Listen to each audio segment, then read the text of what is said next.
Today, we're going to break down what strategies, passive income strategies, will work in the upcoming crash. And I want to make sure that if you're an accredited investor, you're someone who's looking to be around other smart people. You want to be challenged. You want to be looking for ways to build not only 100% of your monthly expenses in passive income, but 200%. But you need to level up. You've got to get in the right rooms, have the right people who already have the right experience to help you level up. Then I want to encourage you to go to thepassiveincomeretreat.com. That's thepassiveincomeretreat.com. We have an event coming up in Denver, Colorado in October of this year, and you're going to not want to miss the opportunity to be in the room with these 7, 8, and 9-figure entrepreneurs to be able to get those ideas, those strategies, so you can level up to where you want to be. All right, today as we break down this approach, we're going to talk about 3 specific things, the 5 things needed to do a deal, what Joey and I have already learned and tried so far, and 3, our opinions on if we do have a stock market crash, if we do have a overall market crash happening, what strategies will work and which ones do we believe won't work during this time. Let's jump into our passive income report of July of 2023 right now.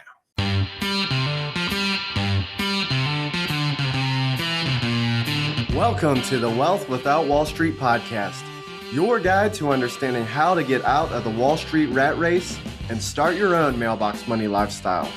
Now, don't let these handsome Southern draws fool you. These financial minds are teaching our country to enhance savings, increase cash flow, and create passive income, all without the help of Wall Street. Are you ready to break through? Now here are your hosts, Russ Morgan and Joey Murray.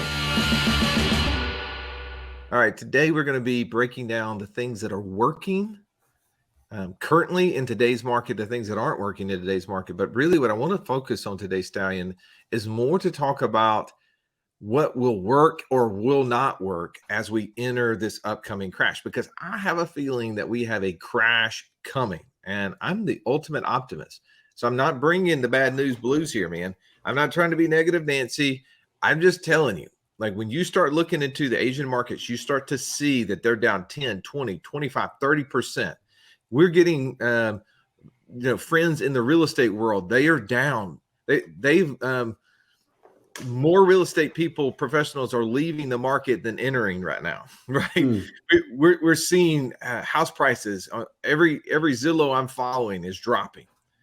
There is an upcoming pullback, right? We're in the middle of it. We're going to look back years from now and say, oh, we were right in the middle of it when we were having this conversation. So I'm not predicting anything. I'm just literally just reading what's happening out there.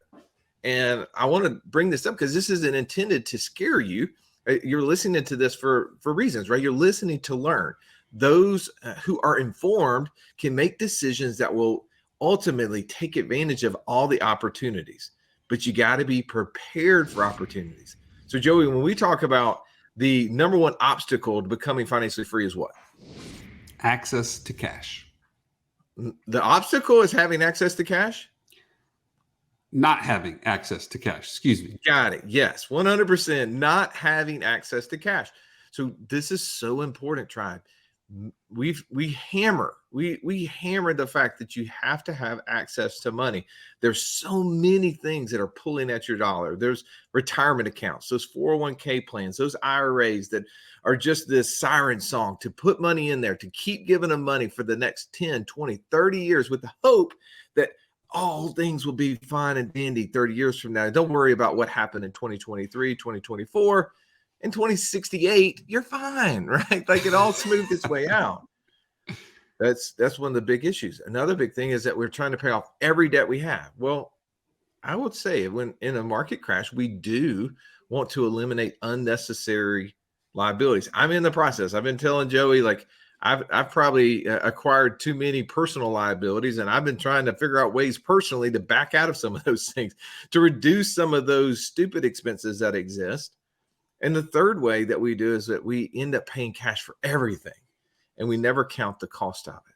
So those 3 big mistakes is what keeps us from having access to cash. But when you understand that those are the mistakes, Joey, they have to have a place to put cash. There's a reason why we've been talking about infinite banking all summer long, isn't it?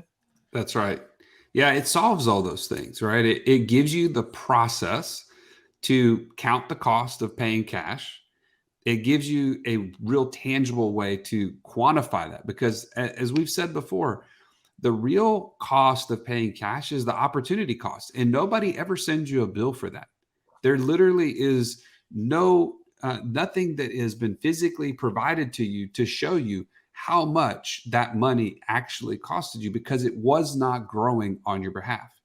And besides that, it gives us a place that we can access our capital to take advantage of deals. Because I want to just reiterate what you just said about the market. There's always two sides to any market. And there's one that is insanely profitable and one that is insanely difficult. You just have to figure out which side of the market you want to be on, and which one that you can actually benefit from. Because Nelson Nash, the author of Become Your Own Banker, our mentor, the guy that set us on this path, he used to always say this: if you know what's going on, you'll know what to do. And I just apply that to this market right now. That's why we're investing this time with you, to go through these things and to give you our insights. And we're also sharing things that we've heard in our masterminds, other people that are in community with us, so that we can gain the perspective of others and then share that with others, so that we all can be in that rising tide and take advantage of these opportunities. You have to be, and I hate to tell people what to do. I mean, unless it's Joey, because I'm always telling him what to do, right? But you have to be in a collaborative environment. If you're not collaborating with others right now, you're going to get left behind, right? Like to think that you're the only one with all the great ideas. I know they call me the idea guy, but man, rarely is the idea mine. I'm just looking and listening to others' ideas and putting my little small tweak or spin on it, or just literally running with it. Sometimes for worse, right? There's been some examples that haven't worked out all the ways. But you got to be collaborating. You have to be leveling up with others, because so many people have a different viewpoint on the world. Joey, we're going to be in our passive income mastermind Club 200 call a little bit later today. And what are we doing? We're collaborating, right? Absolutely. We're taking in the perspective of others and not assuming that we already have arrived. Again, another thing Nelson would say is, do you have the arrival syndrome? If you think that you know all the answers right now, and if you think that you can't be taught, you've got this arrival syndrome, and it is one of the biggest barriers that is keeping you from either financial freedom or at least further financial success. So you got to get rid of that. So this podcast, we're going to break down kind of what strategies are working, what's not. Let's first talk about, there's 5 things that is required to do a deal, Joey. And in the South, it's a redneck motor, M.O.T.E.R. What's that acronym stand for? Well, there's 5 things that you have to put a deal together and to create passive income, right? Money is the M. O is opportunity. T is time. E is experience. And R is relationship. And we add that relationship, by the way. I want just to mention this for a second, because relationship are the accelerators. We've learned this from Sharon, our mentor and business partner. And we've heard it from each of you. As you've come to our events, you've come into our masterminds, you realize that, man, the relationships that you get compress time. They make getting to financial freedom and or to growing your vision of what's possible in like 1/10 of the time. And that is unbelievable to me that people forget that. And that's why we added that little redneck R on the end, as the motor. So we're going to come back. We're going to break that down a little bit, because I want to help you. If this is the very first time you're hearing us, or you're really early on your journey, you're trying to figure out how to build passive income streams, there's a lot of potential hangups you may have in that first section there. The second section, Joey, we've got to talk about what we've tried, right? Every single month we come, we show the world our passive income report. We started this 3 years ago with about $2,500 a month in passive income. We've grown it to where consistently it's in the 50,000, sometimes 60. I think last month, in the month of June of 2023, we were over 75,000, right? So we've had some successes, but we've also had several failures. So we're going to talk a little bit about what we're trying and what we're doing.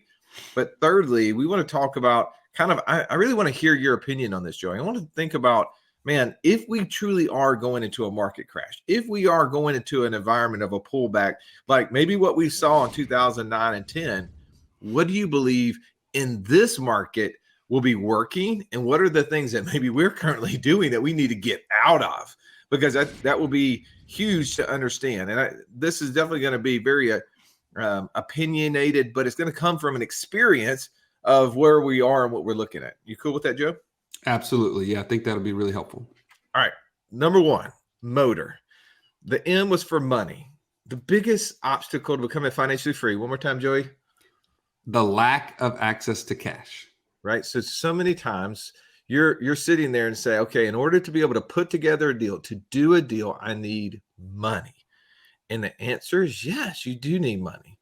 So if you've got your money stored somewhere you can't touch it, it's going to potentially be a hindrance for you taking advantage of opportunities, being able to get into deals, to even see deals, right? So many times people don't even look at deals, don't even get an opportunity to see deals, or see too few of deals to know which ones are really good or bad because they have no money or they have no access to money. So you need to understand that this is such an important factor. It's why having cash value life insurance is our key ingredient for keeping our money liquid, because we don't want to stick it in the bank. I mean, I'm just telling you, if things are failing, you know who else is potentially going to fail? The banks. Go back and look at 2008, 2009, 2010. We had almost 500 banks failing per year during that time. And we're starting to see the uptick in the banking world. I don't want to get all my money there, right? I want to be very cautious. I want to protect it. That's the reason why we do that. People are like, is it because life insurance is so great?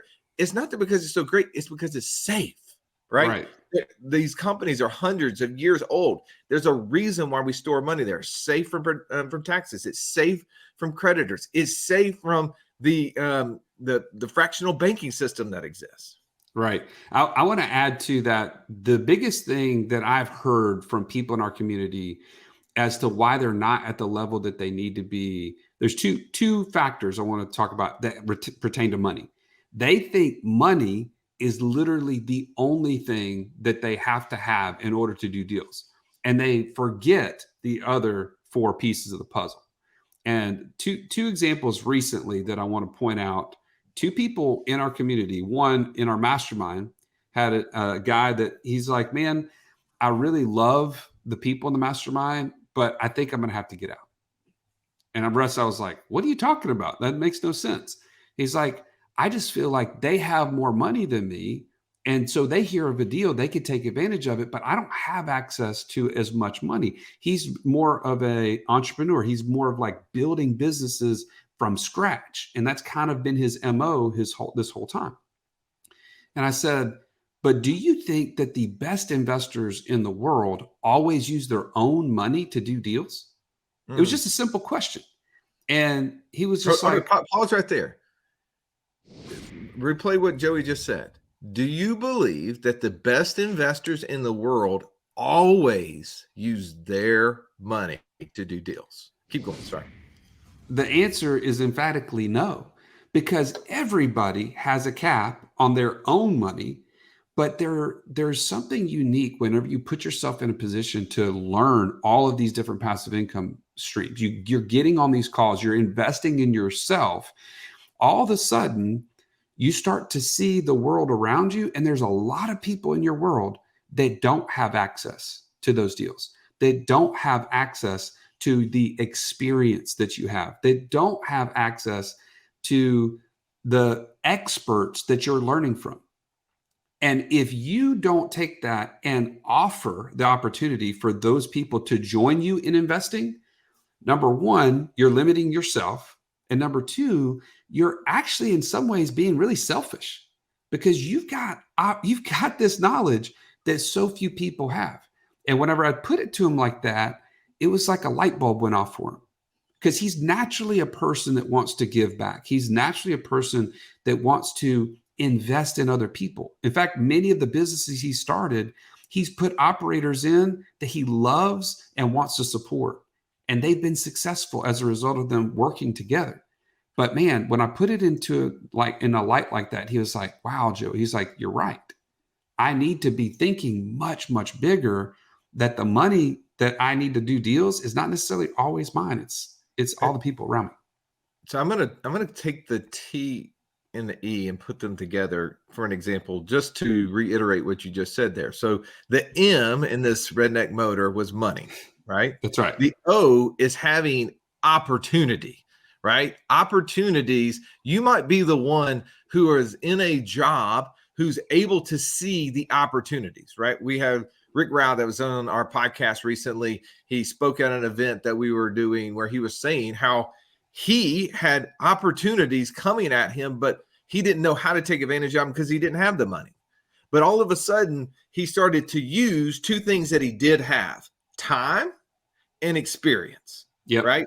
He had experience in working in a development space. He had time once he was able to do one deal and walk away from his job, had enough income from doing that deal to be able to free him up for 12 months to work on another one. So he freed up time. So then he could be the one who could then take the opportunities that he had available, the time that he had available in his background and experience, and utilize and partner with other people's money to do the deals. There's so many ways to get deals done, but so few of us will actually get creative. We'll say, oh, Russ, that T is the one I don't have. I don't have any time. Man, I wish I had more time to fill in the blank, spend it with my family, be able to, go to the gym. I'm in poor health because I've just run my body to zero. I don't have time because I'm 50 years old and there's only so many more years left on this ticker before I'm not able to be able to go and work. I don't have time because my job demands 80 hours a week of me. Well, if you don't have time, then that's the thing that you have to start to get. You have to find the angles to help you with that. So the M was money, O is opportunity, T is time, E is experience, right? I have another mastermind member who had experience in doing land flipping in a really big way. And what did he do, Joe? He went and partnered with another guy who was helping him solve the money problem. And they started doing deals, $100,000, $200,000 deals, flipping them for cash for 50 to 100% profits. And what ended up happening is they were, as he continued to gain experience, continued to utilize the time he had and partner with somebody else's money, opportunities kept flowing, right? The O kept flowing. 100%. And what did he do? He started finding ways to do larger six-figure deals, now starting to do seven-figure deals. All of that was available because he had access to opportunity, he had time, and he had experience. The last one, Joey, was the R in M.O.T.E.R. Hit on that. That's right. And what you're talking about is sometimes the money comes from relationships. And it's not always the money side that comes from relationships. Sometimes it's the opportunities. Because I know so-and-so, they're now giving me access to deals that nobody else has. That's my unique ability. Now I can go out to the marketplace with and do that. I'll give you another example. I just actually talked to our friend Larry Murray. And Larry is a firefighter. He's a captain of a firefighting place in Baltimore. And what he told me is, man, he's got opportunities all the time. He can underwrite a deal like crazy. But what he always needed was access to more money. He needed people. He said, I'm really not good at capital raising. But he has been able to be involved in multiple multifamily deals. And now he's even venturing into short-term rentals because he's never let that stand in the way of him expanding, because he could always find through relationships, either in the community he was in with the multifamily or within Wealth Without Wall Street, he's been able to find the money. It just is there. It's abundant. And we have to get out of this idea that it's always scarce or something that is hard to come by. Well, here's the thing is we're talking about the pending, upcoming potential crash, right? Well, boy, there's going to be a lot of conversations happening around the water cooler. There's going to be a lot of conversations happening at the kids' sporting events, family reunions. People are going to be trying to figure out, what do I do now, right? Because over the last 8 to 10 years, even though the last 2 years in the stock market has been crap, last 10 years, people have just been printing money, right? I mean, in the fact that their account values have been going up. They ain't actually been taking any money, just to, that's great. That's great cash revenue for all the financial people in the world that get paid fees on it. They actually have been getting the money, but everybody else is just watching their account values go up. And you have to be really bad to have lost money as the government has just been increasing the money supply. But what we've seen is the stock market over the last 2 years gone flat, right? It's actually even a little bit down. So people are going to start, when it starts going down though, like it's been kind of flat, but when it starts losing 5, 10, 20, 25%, that's when people start going, ooh, what do I do now? And they start asking questions. They start looking around. Well, man, there's the opportunity. You got relationships all over the place. So the opportunity to build relationships, to talk to people, to go to events. We're about to have an event. I don't know if this is going to go live before then or not, Joey, but we're going to be live in Nashville here at the end of August. And the relationships are the accelerator. That's where people will develop opportunities with connections, people that they can learn from, that they can do deals with, that they will be able to, ask questions of in the future. Relationships are so huge. Why did we start this podcast? Because we didn't know where the deals were. We didn't know where to take our cash values and deploy them to create passive income. So we went to the source, to the people who are the experts. And did we just do the podcast and never talk to those people again? No, we followed up. In fact, you know him, you love him, Mark Podolsky, the land geek. We have now spent, I think, what did we decide? 14 or 15 boot camps in a row. We've been present in their community to provide value around this infinite banking concept. And that he's been present now is a member and a founder of our passive income mastermind. So those relationships have continued to grow. And it's just a matter of, where did it all start? Just a simple interview to share that with you. Well, and without that relationship, right? Without having done that podcast, without deepening that relationship, going to where we actually could learn more about it, we wouldn't have been doing land flipping, right? So as we move into this second section, I want to talk about what we've tried. We've tried a lot of things. We've done land flipping. We'll talk about that in a second. We've done short-term rentals. We have done crypto mining. We have done syndications. We've got into the course creation, affiliate marketing. We've done private lending of lots of different ways. We've started investing into small companies, startup companies. We've even created minimal revenue in the Turo and the revenue RV share space, right? Like we've tried a bunch of things. It'd be hard to say many people over the last 3 years have tried as many different types of things as we have. True statement? Yeah, I mean, if you get paid for trying, we would be just striking gold for sure. Well, here's the thing, though. When I think we have been paid for trying, right? We started our passive income report in July of 2020 with about $2,500 a month in passive income. That's right. If you've listened to our show for any length of time, you've heard us talk about infinite banking and how we are able to use that concept to create over $50,000 a month in passive income. But it's just not that easy to figure out, how does this all connect into my own personal system? Stallion, that's why we created the passive income operating system, bro. It shows you how to turn active income into passive income. It makes all the steps come together. If you would like to get access to it as a podcast listener, we've never given this away in public before. Go to what'swhatwallstreet.com/PIOS. There was nothing worse than walking into class when you're in school and the teacher saying, "Pop quiz day." Why? Because you were unprepared. Are you unprepared though for financial freedom? Don't be. Find out how close you are by taking our 30-second quiz at wealthwithoutwallstreet.com/quiz. I'm looking at July's report for 2023, and we're just under 50,000, 49,000 and some change. Have we gotten paid for trying, Joey? We absolutely have.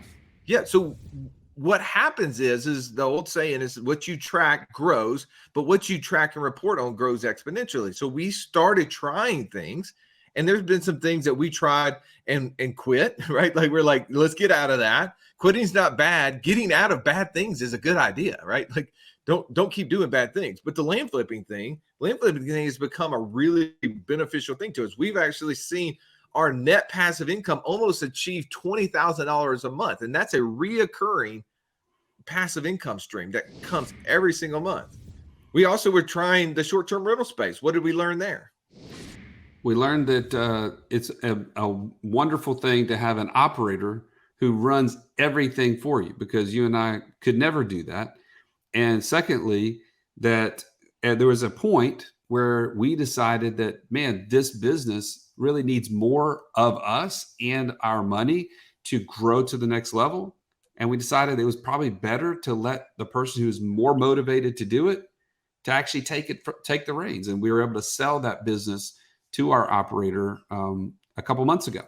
So that is something we learned. I want to apply it to you though, as you're listening. What did that mean to you?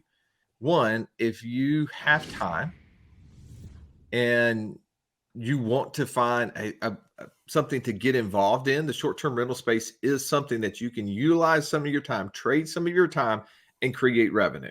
There's a great way to do that. If you want to be a purely, kind of business owner, find people to operate it, there's a way to do that. Joey and I figured that out because we scaled this up to almost 30 units at one point at our peak. We learned there's two different ways to go there. There's a path of doing, there's a path of owning. The path of owning, though, I will say you need to get 15 to 20 units in order to make that math work, because it is really hard, because the margins have been condensed over the last probably 2 years because a lot more people have got into it. What have we learned about the crypto mining space, Joe? Well, for one, if you're going to be mining Ethereum, it eventually goes away. There is no more mining opportunity for that particular coin. But we've since switched to Bitcoin, and man, there's a lot of volatility and variation in that space. So it's not really a great passive income. It's more of a change of where you're actually putting your capital, like leaving your cash in a different format, if you will. How would you say it? No, that's good. So the other thing we talked about that we've been working on is things in the syndication space. And one of the things that I've learned about syndications is that when you have to hand off that investment to a third party, you got to learn more about the operators that you're doing business with. It requires us to, passive doesn't mean uninvolved. Passive doesn't mean not having done something, right? If you're just looking for another place to hand money off of and assume that it's going to be done exactly the way you want to, you're probably going to be disappointed, right? You might even be even worse than disappointed, find out there's opportunity where you lose money. So we have to be involved. When we get involved in syndications, we got to be able to know who the operators are. We got to understand why they're going to be successful in there. We have to do due diligence. If you don't know what all those checklists are, you got to be a part of a group that's doing that. One of the things we did in our passive income mastermind recently, we had a due diligence panel. We had some of the most successful people in the world, people who run $100 million fund, people who are CIOs for large family offices, people who are on the ground doing these things, helping give due diligence. You got to understand that. Joey, what about the Turo and RV space? What are some lessons that can be taken from this and applied? Well, first and foremost, I think it's not necessarily about creating a ton of cash flow. It's more about hacking. In my opinion, what we've learned is the Turo and the RV space, if you're going to own one and rent it, it's the amount of expenses that you don't see.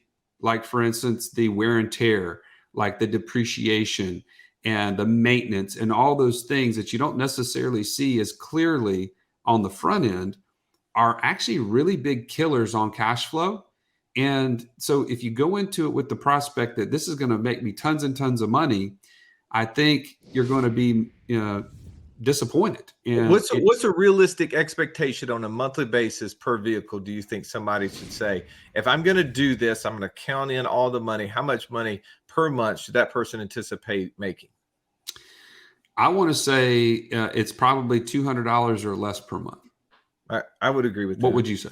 Yeah, no, I think, hey, when my first job out of college, man, 4 years, I was I was slinging rental cars for Enterprise Rental Car Company, man.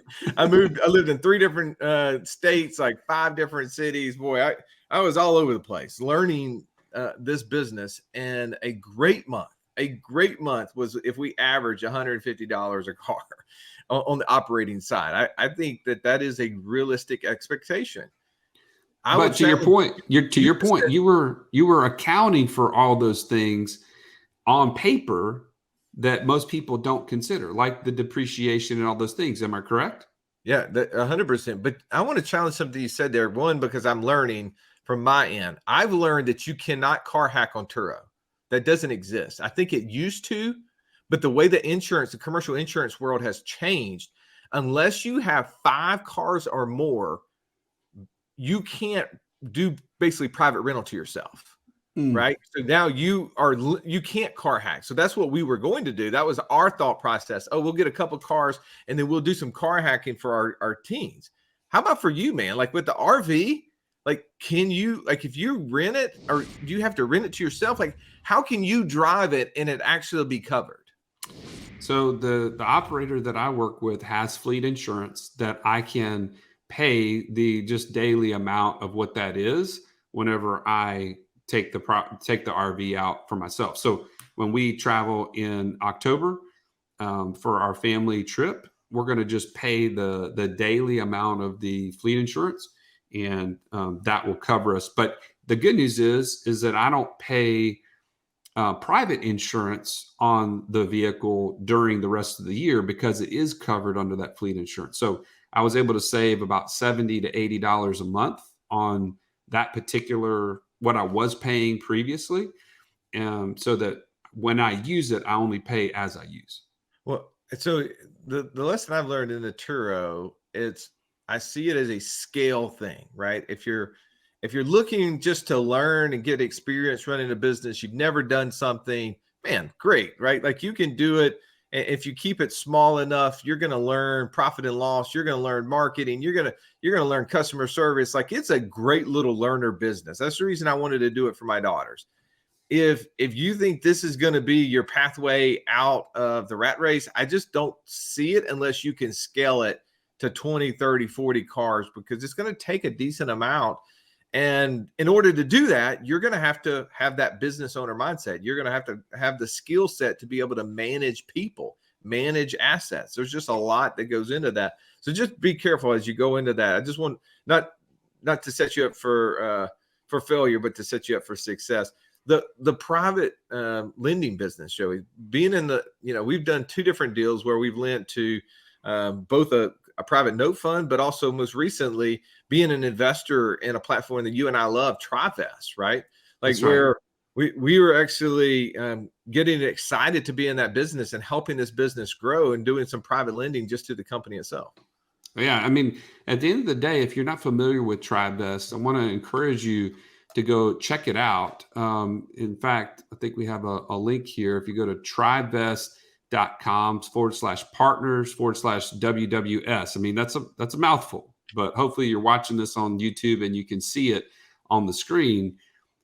TriVest helps with exactly what you and I were just talking about in the M.O.T.E.R, right?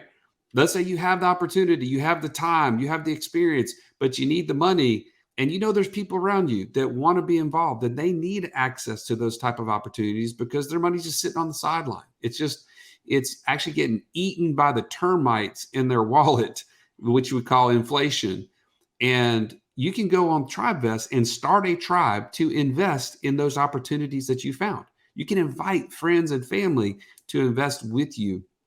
And they've made it simple. They've made it easy.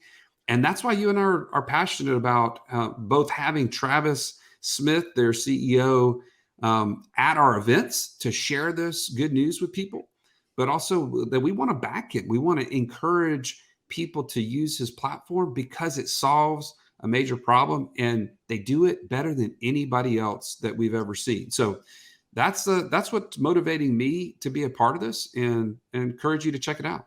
Well, I think going back to our first point, right? So our first point was a M.O.T.E.R. And in the M.O.T.E.R, one of the biggest obstacles to become financially free was the money. Mm-hmm. And we talked about we need all these other things to do a deal. We need the opportunity, we need the time, we need the experience, we need the relationships. And what I love about TriVest, Joey, is that you actually can solve the motor problem within a tribe, right? Because now you get a group of people bringing money together, right? You get a group of people bringing opportunities together. You get a group of people bringing time to be able to do different elements of the business. Group of people being able to share experience, right? There'll be a few that will have great experience in certain areas. There'll be others that'll bring great experience from a completely different background that can challenge and benefit the business. And what are you doing? You're building relationships, right? You find opportunities through those. So it is such a great opportunity to use. That's why we wanted to back it, because we felt like this was a missing piece in the financial world. Tribe, if you're not already finding ways to invest with friends and family, go to trivest.com/partners/WWWS, and they're going to give you some money when you first start that first tribe to get it going. I love doing this because I think this is such a win. And I this why we have Travis Smith speaking at our event coming up in Nashville, because I think it's such a needed element to this last piece. So real quick, first part was motor. Part number 2 was what we're doing, what we're working on. Part number 3, though, Joey, is we got to wrap this up, is where do we see things happen? Where do we see things going in the future, and how does that benefit us? So, all right. So I'm going to take a crack at this and try to be as concise as possible. So a couple trends that I see in the market right now. Interest rates are super high. So the people that bought homes in the last 2, 3, 4, 5 years are, unless they're forced to, they're going to stay settled, right? How can you trade a 3% mortgage for a 6.5% to 7% mortgage? People trying to get into the second home markets, right? Buying a beach house, buying a lake house, whatever the case may be. Those properties in general are losing value faster because the interest rates on those second home mortgages are now looking exactly like investment property loans. So they're considerably higher. Let's say the current market rate for a primary resident is like 6%. I'm just ballparking. A second home might be 7.5%. Didn't you say there's actually some new law or some new rule that has now taken second homes and thrown them into that where they used to not? Yes, they essentially added an adjuster to the rate to make it match what an investment property loan was, where historically it might have been a little bit higher than a primary mortgage rate, but not nearly the massive jump up to the investment property rate. And so that's going to cool that market down, and it's going to allow some of those values to drop. Now, subsequently, you're seeing that the rental rates in those markets, those second homes, those short-term rentals, have softened, because in the last 2 years, it was like a frenzy. People were just renting. They wanted to get out of their house because of COVID. It just inflated that marketplace to where people were buying second homes at the low interest rates with the expectation that they were going to be able to continue to get these higher and higher, short-term rental rates. And the problem is those have pulled back. Anybody that's looking at the trends in 2023, they are lower historically than 2022, and certainly than 2021. Like 2021 was the banner year in terms of the short-term rental rates.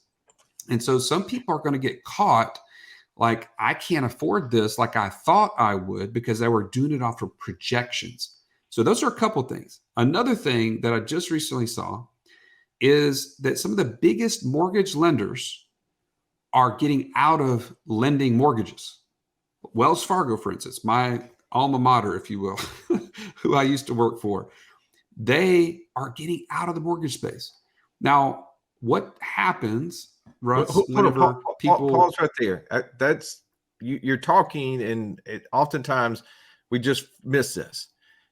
Wells Fargo, the largest by more than double the next lender in the mortgage space, is getting out of the mortgage market altogether. They have been double the size of their second competitor, and they're getting out. All right, keep going, because that you just can't miss that. Like that's not just a ho hum stat. Like that is Why? Yeah, exactly. And I can't tell you exactly why, but what I will tell you is what happens whenever supply shrinks, right? The demand should go up. In this case, you got the people wanting to buy, and the mortgage companies are not lending. This is a bad situation, right? In So fact, when there's less lenders, that's supply, right? There's less lenders, but yet there's still people looking to buy houses. What's gonna go up specifically, Joey? in my opinion, the rates have to stay high because it becomes it's in smaller. I mean, there's a smaller portion out there that people can get their hands on, so they can charge more for the use of it. Is what I'm saying. So we've been thinking interest rates are going to come down. They have to come down, right? In fact, historically, they've always kind of come down in the case of a depression or a recession. But I'm not so positive that that's going to happen as a result of something like this happening with Wells Fargo getting out of the mortgage business. Now, the last thing I'll say about this from a trend is there's more and more of these communities. Maybe you've seen them in your area where they're called build to rent communities. Have you seen these? Yeah, we You know what got I'm talking one about? like literally at the front of where I turn in to come back here to our little community is a build to rent. They put in 60, 70 homes. There's two different versions in there, and they put up 60 or 70 homes, Joey, in less than 3 months. I mean, just whoo, and now they're full. Okay, so a couple things about that. Is there that much more demand to rent, or do they know something is coming that we are not necessarily privy to? I'm kind of a borderline conspiracy theorist, so just bear with me. But when you hear the Klaus Schwabs of the world say, in the future, you will own nothing and you will be happy, there is a trend. If you start putting together these pieces, right? The mortgage companies getting out of the business, the interest rates being so high that some people are just going to stay put. They're not going to move. And this whole population of millennials and Gen Zers coming up are potentially not going to get the opportunity to buy, right? Because those factors keep them from doing it. They're going to have to live somewhere. And there's going to be these build to rent communities that are popping up like crazy. Does that mean that some of these banks are switching their whole philosophy from being the lenders to being the owners that then continue to rent in perpetuity? That's just a thought. I mean, what are your thoughts? Here's the thing: is that when people are saying, "Well, man, if we're building homes, aren't these groups going to be borrowing money from Wells Fargo?" And the answer is no, right? Like the three big players in the mutual fund world that have like 85% of all the ETF money out there, they are getting all the pensions, right? All the private pensions monies they've got. So when the BlackRocks of the world go out and buy thousands, tens of thousands of homes in cities, are they going to Wells Fargo and taking out a loan for 80%? No. Heck no. No, they're paying cash. Why? Because they can't borrow the money. Because whose money do they have? They've got the investors' money. But as we said at the very beginning, the biggest obstacle to being financially free is that lack of access to cash, because you've given it to those jokers. You've given them all your money. And now what do they do with it? They're going out and buying all the real estate, right? They're now controlling the real estate. They're going to take that rent payment and they're going to siphon off a piece towards your ETF, your mutual fund, right? And they're going to live off the fees in the middle. Yeah, the Wells Fargos of the world are seeing that. They're seeing the largest purchasers are corporations. They're not individuals. And they, like you said, the new people out there, the ones coming out of college with $150,000, $250,000 of student loan debts, and they don't have MD or DMD behind their name, right? They're not veterinarians. They're not optometrists. They don't have degrees to support those incomes. They're having to go into rental homes. And so because of that, who are they going to be renting from? So as we look at this, I just want to prepare kind of, how do we look at the future? How do we compete, right? If you're buying single family homes, you might say, man, this will be a great opportunity for me because everybody's going to be a renter. Could be, right? The problem with that is that if you're competing with a group who has 10,000 homes in the marketplace, Do you think that they can operate at scale on lower rents than you can? Yes.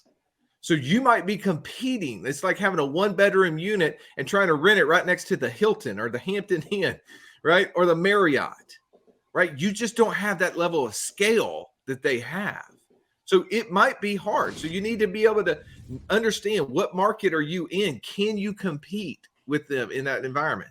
One of the things that we talk about land all the time, right? One of the things we know is that when things start happening like this, real assets become really valuable. So anything that's going to be a real asset that you can put your hands on, land's a great one. One of the things that Mark Podolsky's talked about, though, if you're in the land flipping world, and you need to be careful not to live off 100% of your note income, because when we go into a depressed environment, that will be one of those areas that people, once they get rid of all of those luxury items, right? They're going to get rid of the gym memberships, the country club memberships, the car wash memberships, all those things, the luxury items. At the end of the day, the piece of property that they're not living at is going to be the payment they're going to let go. They're going to let it go first. So when he saw, after the last crash, what he saw is the market, he saw the defaults on his properties, not in 2009, but more toward the end of 2010, 2011. So just be prepared. Now, what happens is eventually that people are going to come by and want to buy that land back from you, right? When they start building cash back up. So I just think we got to think about what will work, what won't, and there'll be a little bit of adjustment. Being in the retail space, man, like we've already seen the retail world changing. We've got commercial realtors calling us, trying to figure out how to reposition assets because they're seeing the market change there.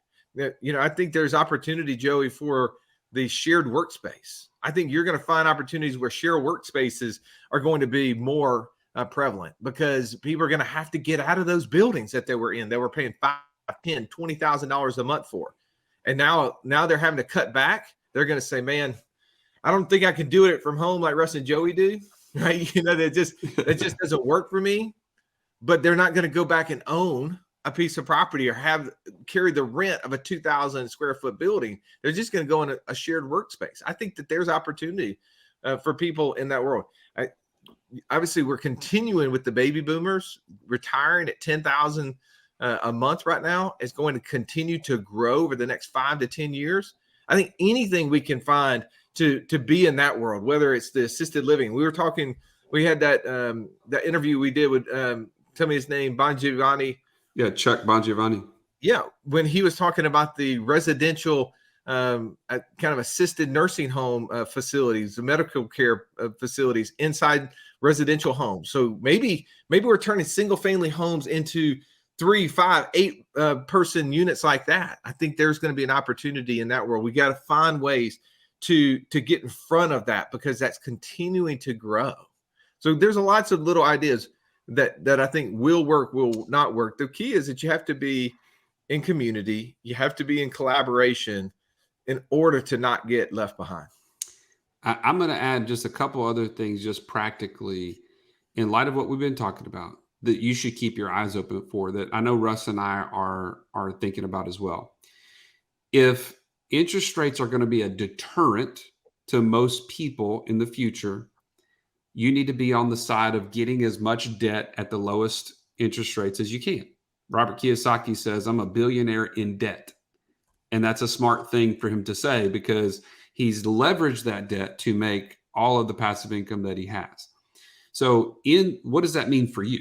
That means you need to learn things like subject to. You need to learn things like owner financing, looking for deals that are off market with people that are motivated, but they just haven't put it on the market yet. And when they realize that they could get a win-win situation with you to sell their house at a potentially higher price because of the financing that they provide you, that is a win. And you will be able to really take advantage of some of these things if you can lock in the debt at the lowest possible terms. The same is true with owner financing. When Russ talks about the boomer generation is getting to the point of retirement and they have both businesses and real estate that they want to get rid of, that they may have been renting a house and they're just tired of the maintenance of it. Guys like Jeff Stevens, who we've had on the podcast a couple different times, as well as had him at our events. He is the master of going to those people and creating a win-win where they could continue to get paid on the property, but have none of the headache of managing that property because they provide owner financing to you as the new buyer. That's huge. Now apply that same logic to their businesses, right? So the online businesses, Russ, I know you and I are looking into various different online businesses, both Amazon and other types of things like blogs and newsletters and other things like that, that could support our business as well as other businesses that we own, that we could own or finance those businesses from these boomers who just have a great business, but they're just tired of working on them. Do you think they would love to continue to get a cash flow from that business without having to work in it day to day? Well, that's exactly what we're talking about. Well, especially since when everything gets a little bit volatile, they start wondering, am I going to run out of money? They need a cash flow that's consistent.